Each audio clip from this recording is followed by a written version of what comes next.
inandık, DTP'yle kazandık. AKP'yi solladık, her yeri ondan aldık. Bizim olacak zafer, böyle yazılmış kader. Dalgalanıyor dağlarda, keskin soru zer.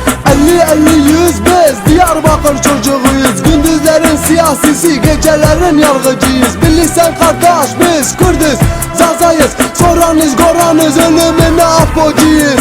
Dilini, dinini, ırkını, kanını, vatanını inkar etme yeter, kes sesini. Diyarbakır bizimdir, biz kovatlar diyarıdır. Herkes bunu böyle biliyor, ölümüne dilini.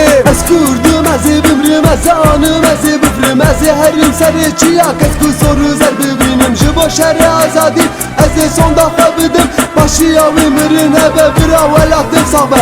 Ez Kürdüm, ezibim rimeze, anım ezibim rimeze. Herim seriçiya, kesku soru zerbi benim. Jibo şerri azadi, ez sonda kabidim. Başıyavim irin hebe bira Kürdistan sabe. Pinci sehte bajarime amede. Paytakta servisere binvi kefire bise. Serhoşeme dizime derman keşime ciheye. Diyeki küçük nine bajarı ki mezine. Eğer ku bir şey bügerim sermin valanine. Ker sato cile damançaya verre bibine. Dilimin da beceşi bu azadiye velat. Serisi be siyasime eyvaremin nuhat.